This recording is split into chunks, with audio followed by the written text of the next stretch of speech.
for iOS and Android. Now at 6, a judge in Jasper County sentences an Oklahoma man for his role in a 2024 murder. Plus, a Kansas program looks to put food on the table for some seniors in the Sunflower State.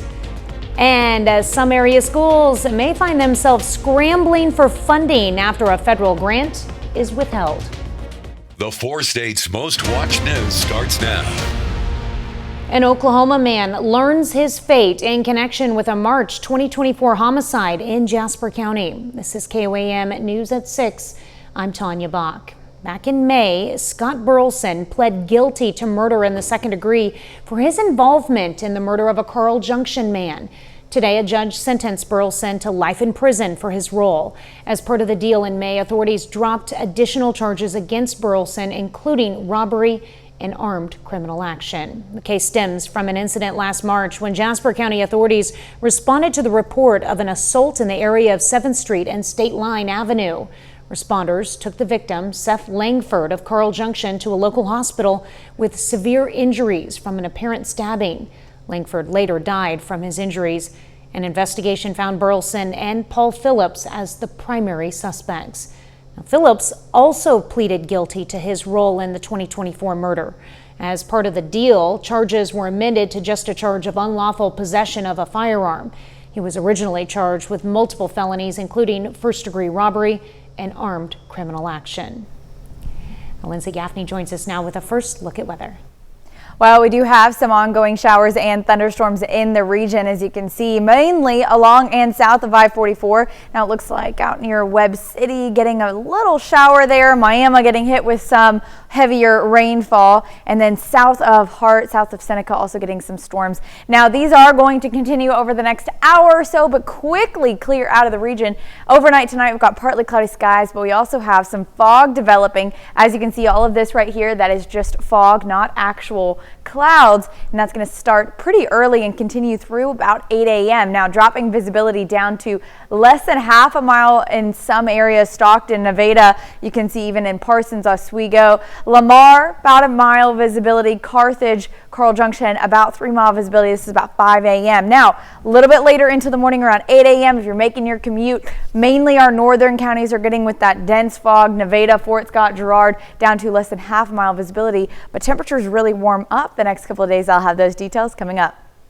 Thanks, Lindsay. Well, Kansas program aimed at putting food on tables for seniors begins today. The Kansas Senior Farmers Market Nutrition Program provides eligible seniors with coupons to purchase fresh produce and honey at participating farmers markets across the state. People over the age of 60 who meet the income requirements can get $50 worth of vouchers. Seniors in Cherokee County were able to pick up their vouchers at Crossroads Christian Church in Baxter Springs today. We were asked to do it a couple of years ago, and so we've really enjoyed it. So it's just a service that we provide for the community, and we really enjoy seeing the patrons and knowing that they are very, very important to this population, as you can see. Eligible seniors must also have an annual gross household income at or below 185% of the federal poverty level. You can learn more on how to apply on our website, KOAMnewsnow.com. Well, another group facing the impact of food insecurity is children. As state and local officials adjust their budgets to fall in line with President Trump's big, beautiful bill, the SNAP program may suffer deep cuts. SNAP, or the Supplemental Nutrition Assistance Program, provides food benefits to low-income families to supplement their grocery budget so they can afford nutritious food. Experts say cuts to SNAP may have a long-lasting impact on children specifically. SNAP benefits really, in particular, help children to get the healthy food that they need to succeed in school. And we have to remember that if we're cutting SNAP benefits now and children aren't getting what they need to perform at their best in school, this is going to have lifelong implications for those kids and how much income they're going to be able to make as future workers in the United States. SNAP also provides support to elderly households, to low-income working households, and to other low-income households that include the unemployed or disabled, and to households transitioning from welfare to work. Well, another area where deep cuts could be felt is right here in our local schools. Many districts in the 4 states are trying to rework their budgets after a $6 billion federal grant is withheld. These same districts were expecting to have these funds by July 1st. The U.S. Department of Education has frozen the money to ensure they are in line with President Trump's policies.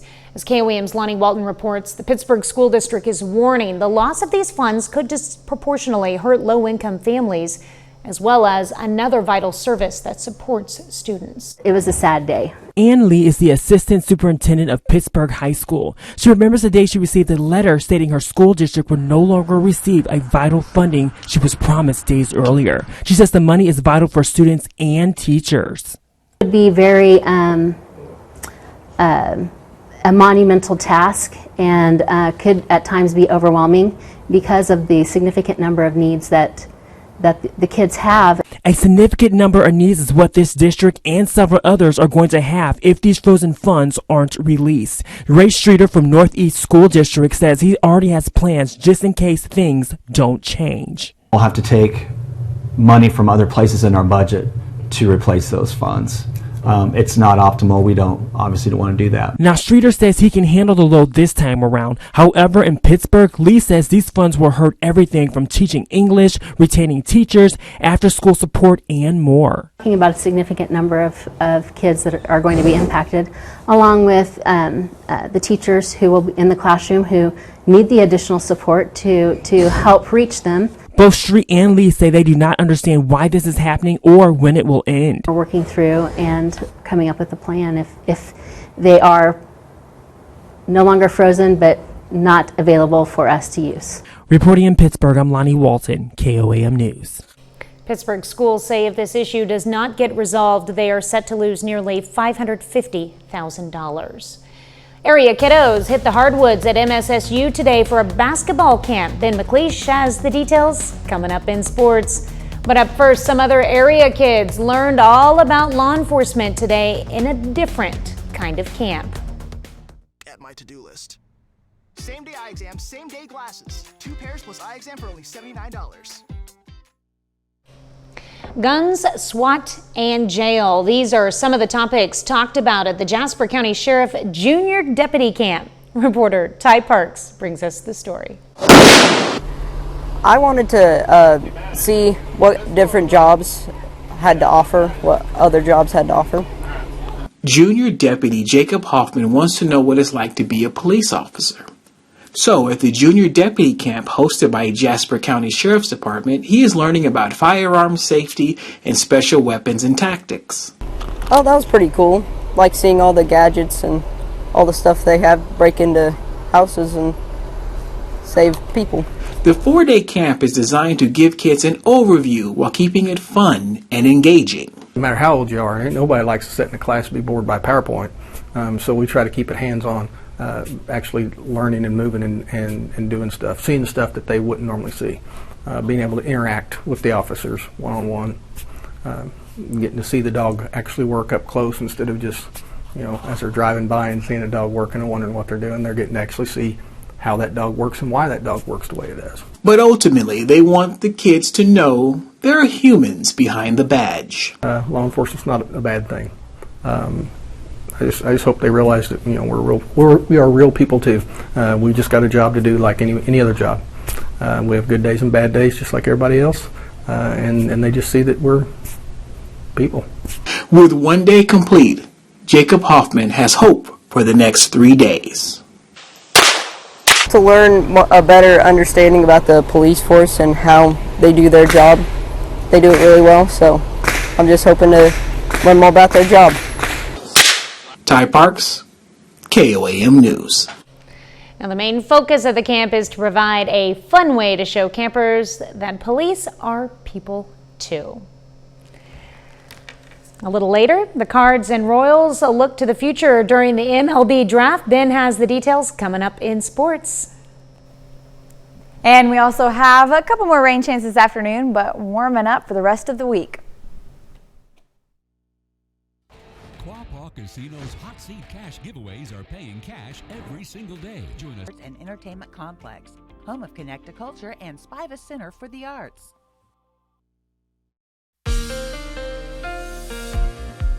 Well, we've had a few hit and miss showers and thunderstorms this afternoon, not severe. And we've also had a bit of a mild day today. Let's go ahead and take a look at our current conditions. 86 in Joplin. This is 7th and Range Line. You can see that cloud over there, that cumulus cloud, a little dark, but no rain. At least not in Joplin, but we do have a few showers around the area. Now, winds are calm and it definitely still feels a little bit warmer than 86, but this is one of the more mild days that we're going to see. In fact, we really warm up Tuesday and Wednesday into the low 90s. Thursday is also about 90 degrees, but still a bit cooler. Now, currently, we're just getting a few of these pop-up showers, again, along and south of I-44. Now, Joplin doesn't have any rain, but you can see up in Webb City, maybe a little isolated shower there. Miami's getting with some more widespread rain, and then another shower heading into Grove. It looks like there's a lightning bolt, so you might get some rumbles of thunder down there, but none of this is going to be severe. Now, you can see downtown Pittsburgh earlier was looking pretty good. Not seeing a lot more going on until we get into midweek this week, because Tuesday, even through most of the day, we've got the southerly breeze. It's going to warm us up. Maybe a couple of hit and miss showers, but nothing severe, nothing crazy. And then as we go into Wednesday, we're going to start the morning off. This is about 5 a.m. Starting the morning off with some widespread showers, mainly clipping southeastern Kansas, northeastern Oklahoma, and Missouri. So that's going to be how we start our day off. But winds do really start to pick back up because we've got a cold front coming in later in the evening out of the northwest. Now that front is going to bring some pretty strong wind gusts. You can see where our gust front is. This little green line right there, that's a gust front. Not actual rain, but how those winds are ahead of that storm. Typically, we see these in downburst storms, and they're gusting 40, 50, even pushing up to 60 miles per hour, so it can be pretty damaging. But then after that, it makes an initial impact. Mainly, we're just going to get those thunderstorms that move in after that front. So here's our cold front. We get those northerly winds and the southerly winds ahead of that front. So this is going to be late Wednesday night into early Thursday morning, 3 a.m. You can see starting our Thursday morning off 8 a.m. with still just some heavy rainfall and maybe some thunderstorms. But before that, we're going to really see the heat. So until Wednesday, we don't get a break from the heat. On Tuesday, actual temperatures low 90s, but heat index mid to upper 90s. Wednesday is going to be even hotter. We may even see a couple heat advisories be issued, especially out in Oklahoma. 106 in Nowata, 103 in Veneta, and 103 is really our window where we start to see heat advisories be issued for the area. So Oklahoma may see some heat advisories on Wednesday. The rest of us staying just below that limit. And then on Thursday, we do have those rain chances again. So our heat index value is going to drop in those northern counties. Oklahoma still getting up there again. But then after that, we have a cooler day on Thursday, but we're back to the heat Friday, Saturday, Sunday, with Saturday being the hottest day. And we're definitely going to see some heat advisories issued for Saturday with our actual temperature in the mid 90s and our heat index values in the low hundreds, but that's going to be 105 to 106 for most of us. So we definitely see a couple of these are going to be our first couple of really hot days of the summer season, and we also have a couple more rain chances, but non-severe. All right, well, we'll definitely be keeping an eye on that for sure. A lot of different things going on to keep an eye on. All right, thanks, Lindsay. Well, don't forget, you can be the first to know about the day's weather with the KOAM Skywatch weather app. Get severe weather updates sent straight to your phone, free of charge. It's available in the Apple App Store and the Google Play Store, the KOAM Skywatch weather app. Still ahead, 8 of Major League Baseball's best power hitters prepare for the Home Run Derby, plus Missouri Southern host a youth basketball camp. Ben McLeish has those stories and more up next in sports. People always say, wow, I had no idea. Wood & Peterson. We're prepared to help injured clients and their families.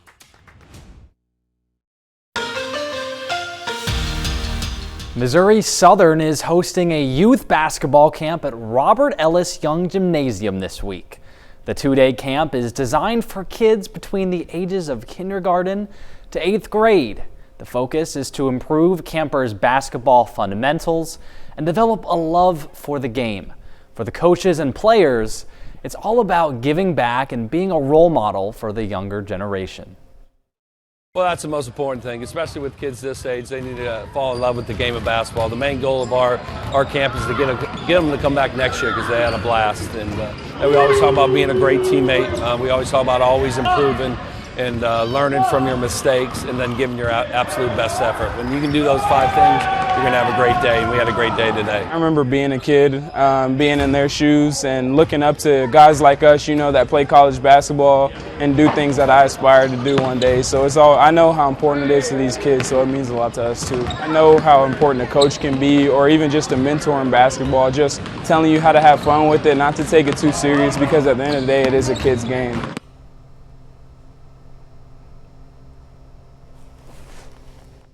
Yesterday, the Royals and Cardinals made their selections in the first 3 rounds of the 2025 MLB Draft. The 6th pick in the draft, the St. Louis Cardinals select Liam Doyle, lefty pitcher out of Tennessee. He posted a 3.2 ERA in his only season with the Vols, and today they load up on pitchers, taking Cade Crossland and Ethan Young in the 4th and 5th rounds. 2 more guys who pitched at the collegiate level. In the next round, the Redbirds select an outfielder, Matthew Miura, out of Hawaii. And the Royals have 2 picks in the first round, and they take 2 guys out of high school. KC selects Sean Gamble with the 23rd pick, second baseman out of IMG Academy in Florida. And with the 28th pick, the Royals pick up Josh Hammond, third baseman from North Carolina. But Kansas City takes players with college experience today, like Nolan Sailors from Creighton with their first pick today, and Aiden Jimenez out of Arkansas in the 5th round. It'll be a while until we see any of those players on the Major League roster, but at Truist Park tonight, the All-Star break activities begin under an hour with the Home Run Derby. 8 of the league's premier power hitters prepare to mash homers into the Atlanta skyline with $1 million in cold hard cash on the line. The favorite tonight is the Mariners' Cal Raleigh, who leads the entire league with 38 home runs. Yesterday, the Clarinda A's stole a win from the Griffins with a 4-run 9th inning. With yesterday's loss, Nevada is tied for last place in the Mink League. That's Nevada's 7th loss in a row, and today, the Griffins look for revenge and for their first win since July 2nd.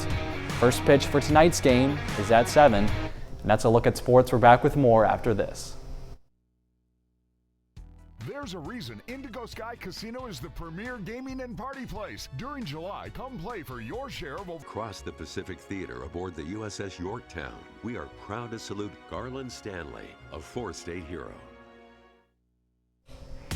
Here's a look at what's coming up on KOAM News at 9 on Fox 14. Can what you eat increase depression risk? New research on women's health explores this connection.